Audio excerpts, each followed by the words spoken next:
یعنی کاملا دیگه ساخت خود وطن ما.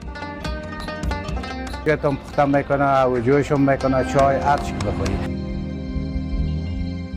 در ظرف 17 دقیقه 18 دقیقه جوش میکنه. مایی که بیادر یوسه که در کابل دمی گاز گذران کردن و قدر بلدیت نداره.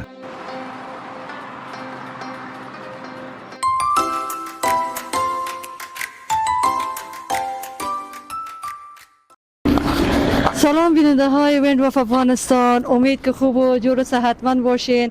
این بار باز هم شبنم کروخیز با یکی از برنامه های بسیار جالب در خدمت شما هستم. آمدیم به یک دکانی که آب گرم کنه های تیار می سازن. آب گرم کنه هایی که از آفتاب انرژی می گیرن و باعث پخته شدن دیگ و جوشاندن چای می شوند. میایم از مسئولی بخش پرسان خود کردیم که چگونه ای را می سازند، چقدر مدت زمانی را میگیره که یک آب گرم کن ساخته شود و همچنان قیمتش چقدر است و کدام مردم کدام بخش ولایت‌های ما زیادتر از استفاده میکنن.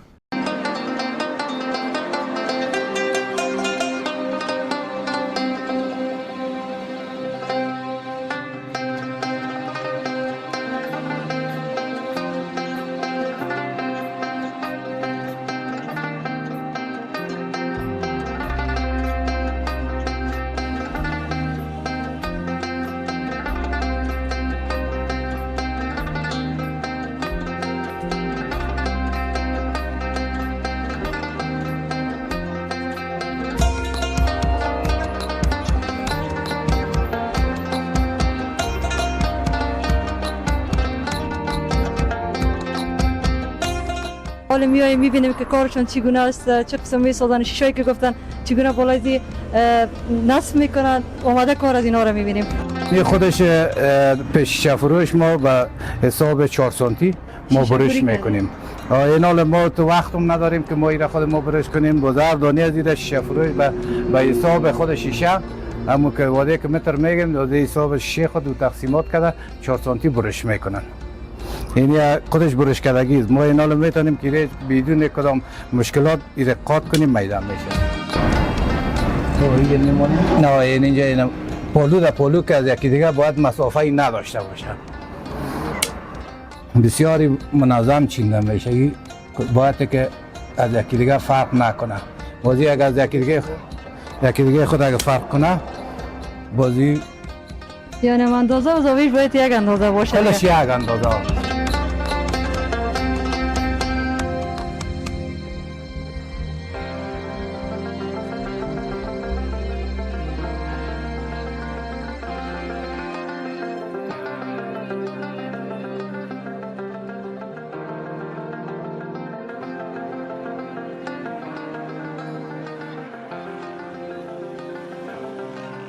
در مدت 2 روز در روز سوم دیگه تا نصفای روز 2.5 روز دیگه مکمل تمام میشه. فقط هم یک دانش؟ در 2.5 روز.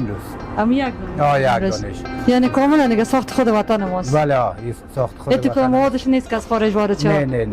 نه اونو چیای صبح که من دادانه چارچوباتای پایینش من خودم صبحکی میگه جور کردم پیش از آمدن شما.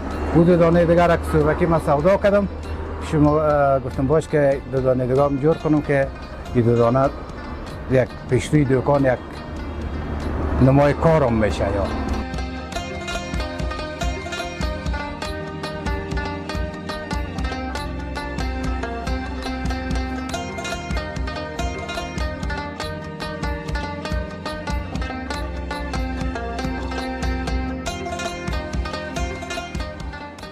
زیادتر مردم درباره ازی میگن که اشواعاتی که رسما میاد بالای ازی میخوره و این کاس میکنه دوباره بالای چایبر دوباره این کاس میکنه باعث پیدا شدن مریضی ها میشه. آیا این گپ واقعیت است یا نه؟ میشه که مریضی خطرناک ازی پیدا شه؟ او اطلاع که سابق که بود داخل دیگ میخورد او چیز مریضی برش پیدا میشد. این سر چای برام پت کردگی، سر دیگم پت کردگی است. کدام از چی گاز باشه چی مثلا حالا گازم اگر مریضی بر یک نفر که پیدا شود در این که اول شاید از گاز دود داره او باید پیدا کنه. این هیچ کدام نه دود داره نه کدام چیز دیگه داره، مستقیما در زیر خود چای بر میخوره بدون کدام دود دیگه. اون چای هم جوش میکنه و دیگش پخته میشه.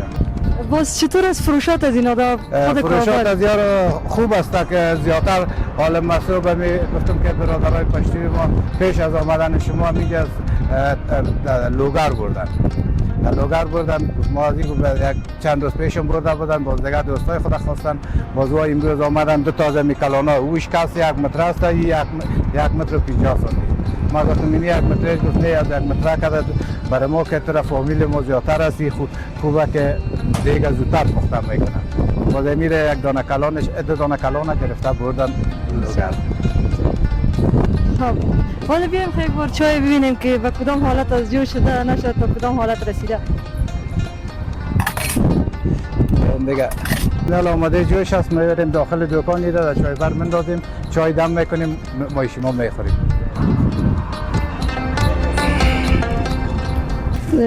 بسیار وقت کم گرفت که جوش آمد چقدر زمان گرفت؟ در ظرف 17 دقیقه 18 دقیقه جوش میکنه.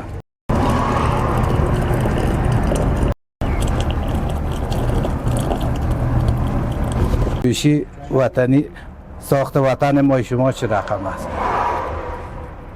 والا ما دو دفعه یک دفعه خمی چای بره که ماندم در اینجا در خانه خودم کار نگرفتیم فامیل کار میگیرن باز دستکش در دستم بود گرفتم چای بره ماندم کم در استار کنم که چیز هفته بود ای بخوره دستکش هایم در گرفته بود.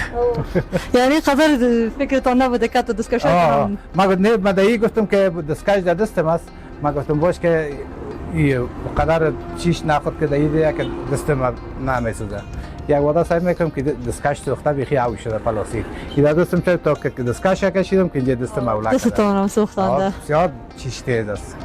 باز قیمتش چقدر است در یک دانه دیره اگر شما بفروشین؟ این میخوردهش که یک متری ازی 3,500 است باز این کلانایش که 150 است که 7,500 میتیم. باز نظر در یک نفره که بفهمیم که بیچاره غریبتر چیز خرید گاز نداره باز برای زو ارزشتر یعنی امرش مرات هم میکنیم. بله کدش مراعات میکنیم.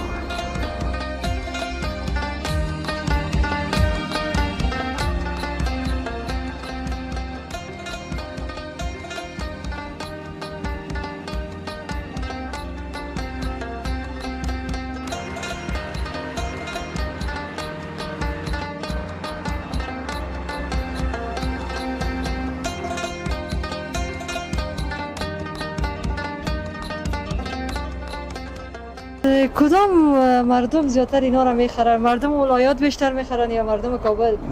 کابل مردم کابل قدر مهارت نکردن که بیان بلدیت ندارن دیگه به خاطر که یادم دختر خانم‌ها یا خانمایی که بیادر ایسایی که در کابل دمی گاز گذران کردن و قدر بلدیت نداره باز اینال طرفای اطراف کسته که یا زیادتر در یک چیزا کار کردن و کارم میگیرن و طرفای اطراف زیادتر میبرن.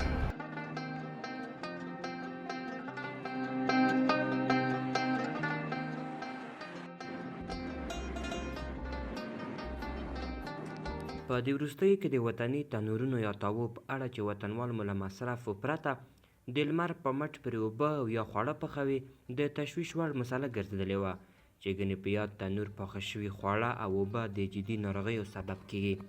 د وینډو او په افغانستان همکارانو د خپلو هیوادوالو د تشویش د ختمېدو په خاطر له څو تنو متخصصینو سره موضوع شریکه کړه چې له نیکمرغه په دغه تنورونو پاخه شوي خواړه او اوبه نورمال دي او هیڅ ډول خطر نه لري.